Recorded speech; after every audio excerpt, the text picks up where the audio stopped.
बात करेंगे कि टेस्ला कंपनी को भारत आने से कौन रोक रहा है, कौन सी वह समस्याएं हैं जिनकी वजह से टेस्ला कंपनी भारत में नहीं आ पा रही है और इसके पीछे की पूरी कंट्रोवर्सी क्या है।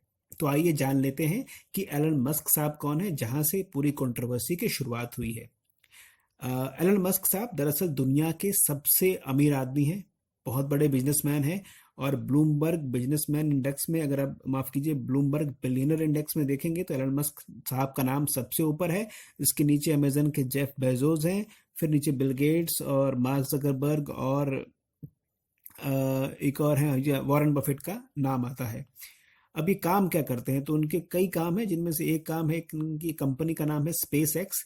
ये सैटेलाइट लॉन्च कर रही है और लोगों को भविष्य में अंतरिक्ष में ट्रैवल कराने का इनका एक सपना है, जिसके लिए वो काम कर रहे हैं।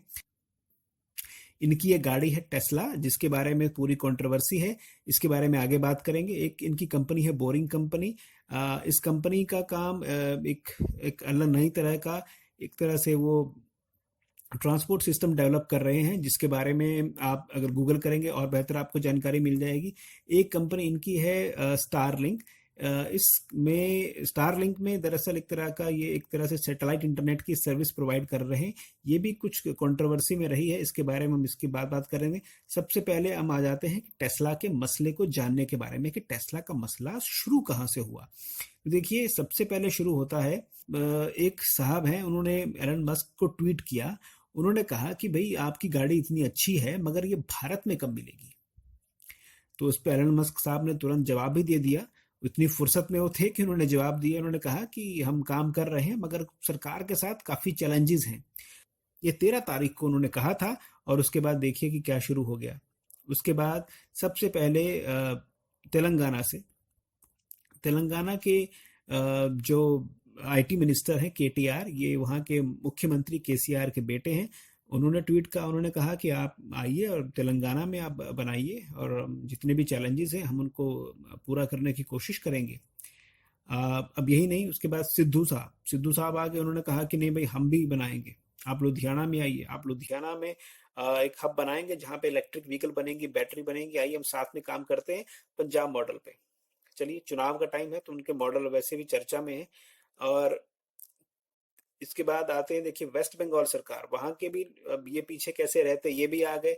ये मोहम्मद गुलाम रब्बानी साहब ये कह रहे हैं कि आप आइए, वेस्ट बंगाल के पास इंफ्रा है और हमारे पास लीडर है, हमारे पास विजन है। उसके बाद महाराष्ट्र, जहां भी कांग्रेस की सरकार है, जयंत पाटिल साहब ये भी कह रहे हैं कि हम सबसे प्रोग्रेसिव स्टेट हैं, आप हमारे स्टेट में आइए और हम काम शुरू करते हैं। इन सब के बाद अब ये क्यों हो रहा है, अब आप इसको सोचिए कि सब लोग अगर उनको आने देना चाहते हैं तो समस्या कहाँ पे है।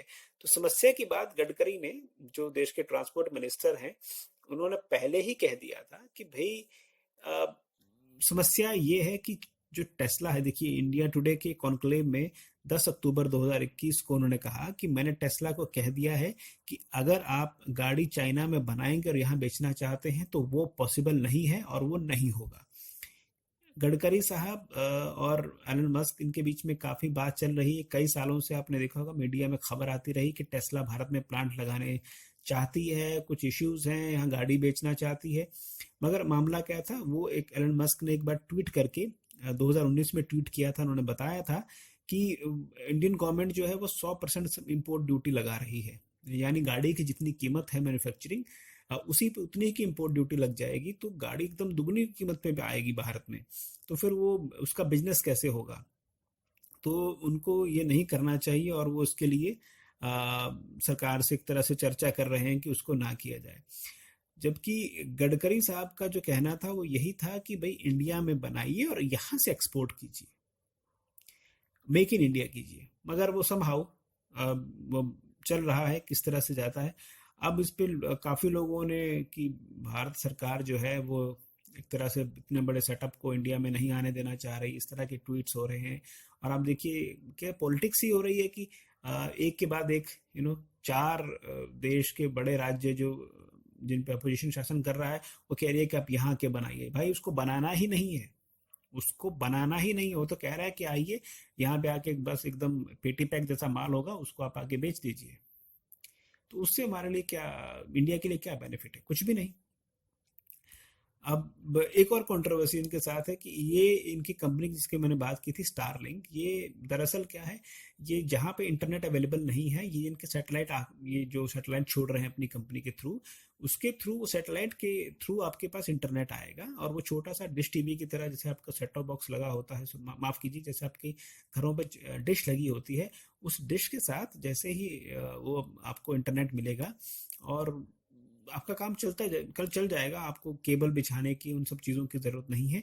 इनके साथ साथ ये काम भारतीय भी ने भी किसी से टाई अप किया है और वो भी इस काम को आगे बढ़ाना चाह रहे हैं, क्योंकि भारत में बहुत सुदूर क्षेत्र ऐसे हैं जहाँ पे आप फाइबर बिछाना वायबल नहीं है।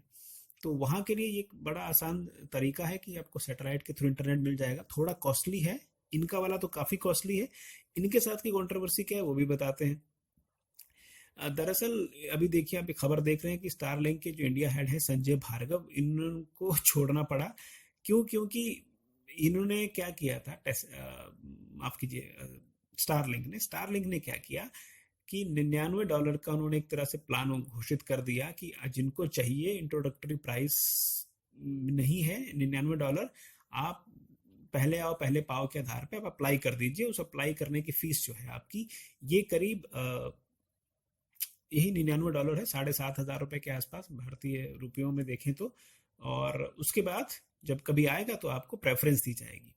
अगर इस सब में पेच क्या था कि वो तकनीकी रूप से अभी उनके पास इंडिया में हाई स्पीड इंटरनेट देने के लिए एक लाइसेंसिंग की प्रक्रिया है। आपके पास लाइसेंस होना चाहिए, वो लाइसेंस आपके पास नहीं है।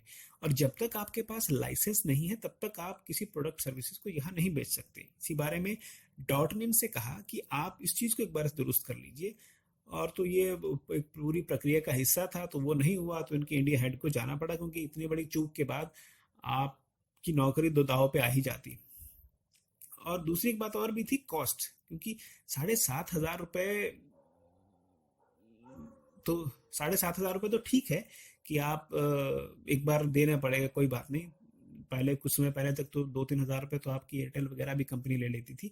मगर इसके ऊपर जो है कि काफ़ी कॉस्टली है। जो 200 MBPS की स्पीड है, जो नॉर्मली आपको 999 में इंडिया में मिल जाती है जियो फाइबर और बाकियों के थ्रू, ये आपको मिलेगी सालाना। अगर इनका जो पैकेज है वो कॉस्ट का, वो पूरा आसपास 1.5 लाख के आसपास आ रहा है। तो काफ़ी एक्सपेंसिव है।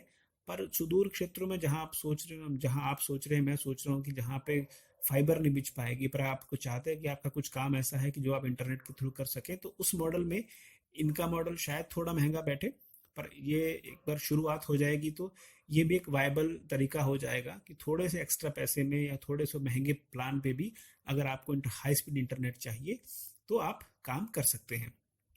इवन फॉर दैट मैटर, जो वर्क फ्रॉम होम करना चाहते हैं अपने गांव में जाके, और जिनके लिए इंटरनेट पॉसिबल नहीं है, उनके लिए बहुत अच्छी चीज़ है कि आप जहाँ पे आपके घर पे ऑप्टिकल फाइबर नहीं पहुंचा, हाई स्पीड इंटरनेट नहीं पहुंचा, कनेक्टिविटी के इश्यूज हैं, वहाँ पे ये आपका काम शायद इससे चल जाए।